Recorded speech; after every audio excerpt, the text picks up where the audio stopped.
ও বাবা হাসান, তোমার বাবা হযরত আলী রাদিয়াল্লাহু তাআলা আনহুকে একটু দেখে দাও।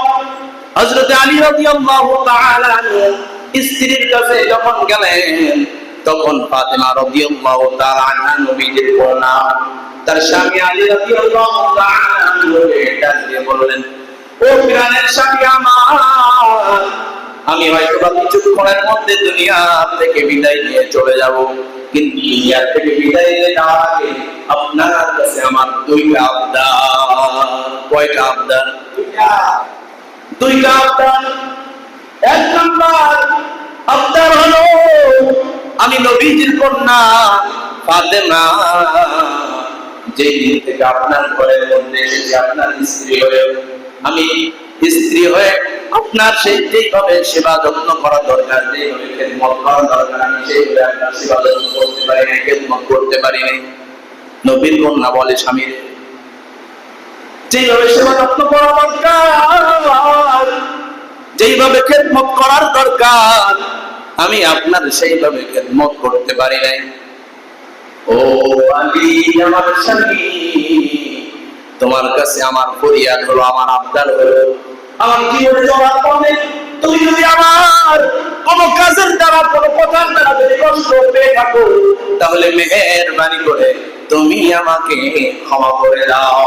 তুমি যদি আমাকে ক্ষমা না করো, কঠিন কিয়ামতের ময়দানে তুমি যদি আমার নামে আল্লাহর কাছে মামলা দিয়ে দাও, তাহলে ওই হাসরের ময়দানে আমি নবীজির কন্যা ফাতেমা লজ্জিত হব।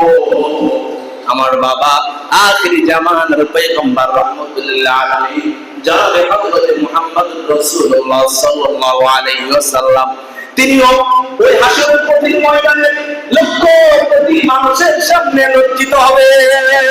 এই জন্য আমি ফাতেমা চাই না আমার বাবা আমার কারণে লক্ষ কোটি মানুষের সামনে লজ্জিত হোক।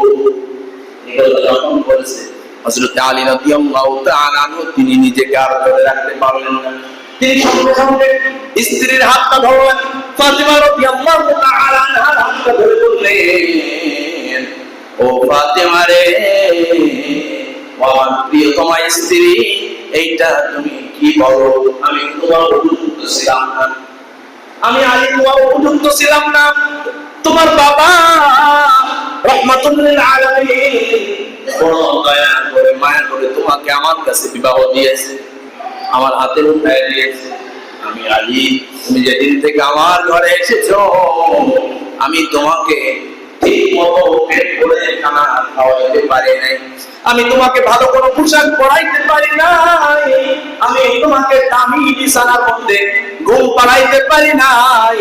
ও ফাতেমা, তুমি দুনিয়াতে জীবিত থাকা অবস্থায় আমাকে একটু বলে যাও, তুমি আমার কোন কাজের কারণে তুমি কষ্ট পেয়েছো কিনা? যদি কষ্ট পেয়ে থাকো, তাহলে তুমি জিন্দা থাকা অবস্থায় আমি আলীকে ক্ষমা করে দিয়ে যাও, আমি আলীকে ক্ষমা করে দিয়ে যাও। যদি আমাকে ক্ষমা না করো, তাহলে কঠিন কিয়ামতের ময়দানে রাহমাতুল লিল আলামিন আখিরি জামানার পয়গম্বরের সামনে আমি তোমার বাবার সামনে কোন মুখ নিয়ে দাঁড়াবো?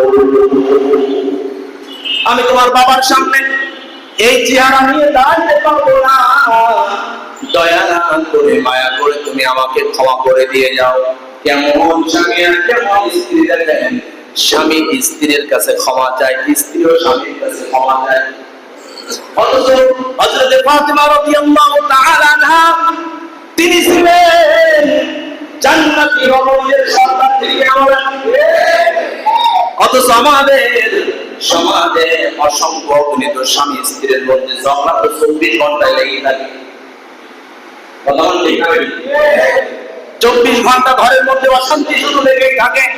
শিখে নেন, শিখে নেন হযরত ফাতেমা হযরত আলী রাদিয়াল্লাহু তাআলা আনহার কাছ থেকে কিভাবে হযরত ফাতেমা এবং হযরত আলী রাদিয়াল্লাহু তাআলা আনহুর কাছ থেকে শিখে নেন সংসারটারে কিভাবে শান্তির সংসার বানাতে হয়।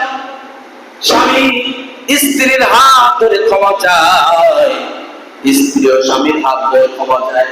অথচ আমরা তো 24 ঘন্টা স্বামী স্ত্রীর মধ্যে ঝগড়া শুধু লাগায় রাখে, স্বামী স্ত্রীকে নিয়ে গালাগালি করতে থাকে, স্ত্রীও স্বামীর বাবা মা তুলে গালাগালি করে, কথা বলেন ঠিক না বেঠে? যতটুকু উদ্ধার করে দেয়। অথচ জান্নাতি অমরের সন্তান হযরত ফাতিমা রাদিয়াল্লাহু তাআলা আনহা, তিনি স্বামীর কাছে ক্ষমা চায়। আর আপনি কোন সলিমুদ্দিন নেই, আপনি কোন সলিমুদ্দিন পোলা? ক্ষমা যদি কেউ চায় তাহলে আল্লাহ তাআলা ইজ্জত কমায় দেয় না বাড়ায় দেয়?